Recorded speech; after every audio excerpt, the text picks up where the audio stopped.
Just went into a courtyard, sat down with them. There was all this kind of incense and stuff floating around. It was, in fact, picture this, the golden age of rock in the 1970s. Led Zeppelin, the gods of hard rock, stand at the pinnacle of their success. Stadiums tremble beneath their feet, millions worship their music, and they seem untouchable. But behind the curtain, inside dressing rooms and recording studios, something far less divine brews.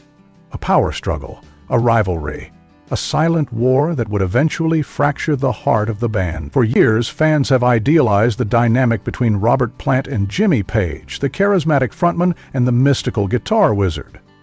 But what if their partnership was more fragile than we ever imagined? Today, Robert Plant finally breaks the silence, shocking fans with his revelations about the dark and bitter conflicts that raged behind Led Zeppelin's success. From the very beginning, tensions simmered beneath the surface. Jimmy Page was Led Zeppelin's architect, the mastermind behind their sound, but Robert Plant, the voice, the fire, often felt like he was suffocating under Page's dominance. Page demanded control. He dictated the arrangements, he layered the guitars, he crafted the sonic landscape, and he expected Plant to simply fit into his vision. But Plant wasn't the type to be silenced. He wanted more influence, more space to express himself, and over time his resentment grew. The recording sessions for albums like Houses of the Holy and Physical Graffiti became battlegrounds. Plant fought for more personal lyrics, for a sound that embraced his evolving musical taste, but Page resisted. He wanted the band to remain rooted in its mystical, blues-driven origins, while Plant wanted to move forward. Each session, each argument, each compromise chipped away at their bond. Fans saw Robert Plant as the golden-hailed demigod of rock, but within Led Zeppelin he often felt like a second-class citizen. The real power rested with Jimmy Page and manager Peter Grant. Page dictated the set lists, the production, even the band's public image. Plant was expected to be the frontman, but not the leader. Behind closed doors, Plant seethed. He felt like he was merely the mouthpiece for Page's genius. He longed for creative freedom, yet every time he tried to assert himself, he was met with resistance. Even during live performances, Page's extended guitar solos stretched for minutes, while Plant stood idly on stage waiting for his turn. The imbalance was obvious, and it drove a wedge between them. As the years passed, the weight of Page's authority became unbearable, and then tragedy struck, shifting the balance of power forever. In 1977, Robert Plant's world was shattered when his 5-year-old son, Karak, died suddenly of a stomach virus. The grief consumed him, leaving him hollow, questioning everything, including his place in Led Zeppelin. The music that once fueled his soul now felt meaningless. Every lyric, every note, every performance became a painful reminder of what he had lost. He wanted to disappear, to step away from the spotlight, to grieve without the pressure of being Robert Plant, the rock god. Rites of Spring, Panathian Feast, which just goes on for days and days. The stories of them smashing bowls over their heads. But Page? He was furious. Page believed the band had to continue no matter what. To him, Zeppelin was more than just a group. It was a legacy, a kingdom he had built brick by brick, a force that could not be stopped, even in the face of personal tragedy. He couldn't fathom why Plant would consider abandoning it all, why grief should interfere with destiny. His response wasn't just cold, it was almost inhuman. While Plant's world crumbled, Page remained fixated on Led Zeppelin, blind to the pain unraveling the band from within. That detachment, that sheer inability to empathize, cut deeper than any argument, more than any creative clash. It widened the chasm between them to an irreparable degree. Plant never forgot, he never forgave. In his darkest moments, he realized that Led Zeppelin was never really his to begin with. It had always belonged to Page. And now, in his grief, it became clear that he was nothing more than a pawn in Page's relentless quest for musical immortality. The anger, the resentment, the feeling of being trapped in something he no longer loved, it all festered. And for the first time, he didn't just want to step away. He wanted to tear the whole thing down. While Plant struggled with loss, Page spiraled deeper into his own darkness.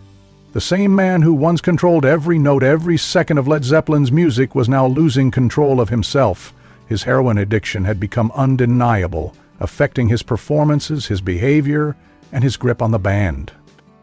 Rehearsals became unbearable. Some nights Page was a guitar god, effortlessly bending sound into magic. Other nights he was a ghost, barely able to stand, lost in a daze of drugs and exhaustion.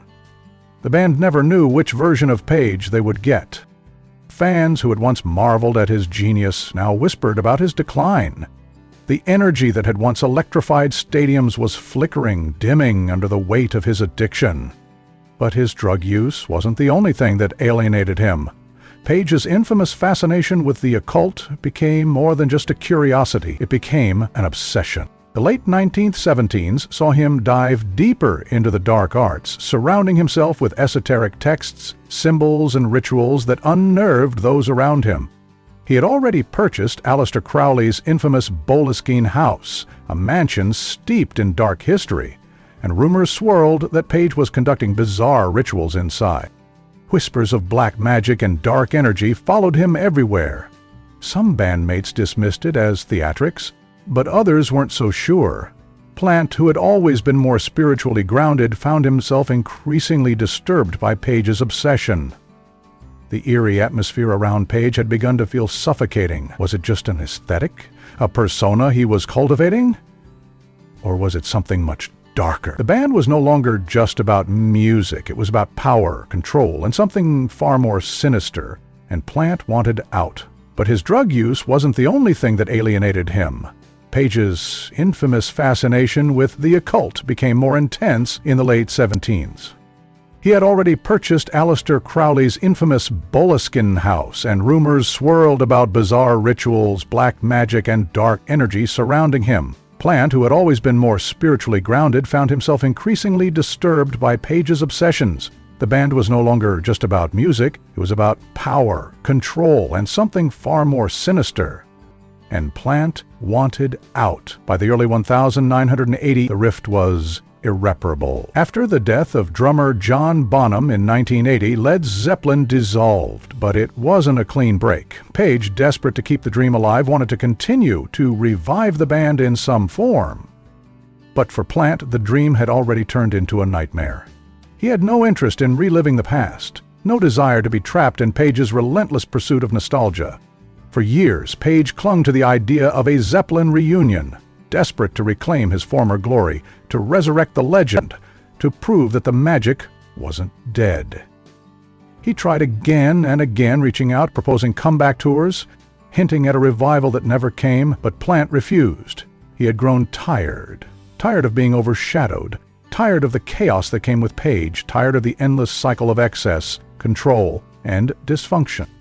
He didn't want to be a ghost of his former self, chained to a band that had already burned to ashes. He wanted his own voice, his own path, his own story, separate from the weight of Led Zeppelin, and that refusal became the final insult.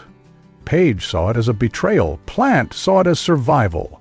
One man clinging to the past, the other running toward the future, leaving behind the wreckage of a band that had once ruled the world but had ultimately destroyed itself from within. Jimmy Page's conflicts didn't end with Robert Plant. The turbulence in his life extended far beyond the tension with his iconic frontman. Over the years, he clashed with bandmates, fellow musicians, and even those closest to him, leaving behind a trail of fractured relationships and unresolved bitterness. John Paul Jones spent years in the shadows, watching as Page and Plant dominated the spotlight. While they basked in the glory of Led Zeppelin's success, Jones remained an afterthought, his contributions overlooked, his voice unheard. The resentment boiled beneath the surface, growing with each passing year. And when Plant and Page reunited in the 19s, they delivered the ultimate insult. They didn't even invite Jones. A silent war had been declared, and for Jones it was a betrayal he would never forget. The Black Crowes conflict was yet another chapter in Page's long history of fractured collaborations. In the early 2000s, what started as a promising partnership between Page and the Black Crowes quickly crumbled. Page, used to being the undisputed leader, struggled to compromise. His vision clashed with the band's. His need for control suffocated any creative freedom. The relationship soured, the collaboration collapsed, and once again Page found himself at odds with those around him. Legal battles over Zeppelin's legacy became a relentless storm that followed Page for decades. What was once hailed as musical genius came under scrutiny as accusations of plagiarism mounted. Lawsuits surfaced, claiming that Page had lifted riffs and melodies from forgotten artists, weaving them into Zeppelin's greatest hits without acknowledgement. His reputation as a guitar god was now tainted by whispers of theft. The courtroom became yet another battleground, where Page fought to defend his legacy while critics tore it apart. Family struggles and isolation were perhaps Page's greatest demons. While the world saw a rock icon, those closest to him saw a man drifting further into solitude. His obsession with secrecy created walls that even his family couldn't break through. Relationships crumbled, connections faded, and addiction only pushed him further into isolation. He had once commanded crowds of thousands, yet in his personal life he stood alone, a shadow of the man who once ruled the stage. Today, Led Zeppelin remains one of the greatest rock bands of all time, but the scars of its internal battles have never fully healed. Robert Plant and Jimmy Page may exchange pleasantries in public, but the old wounds remain. For Plant, Led Zeppelin was a chapter of his life, a glorious, chaotic, and painful chapter. For Page, it was his entire identity. One he has never fully been able to move past. The world sees them as legends, but behind the curtain they are simply two men forever bound by music, conflict, and a past that refuses to be forgotten. And now, with Plant finally speaking out, the truth of their turbulent history is clearer than ever.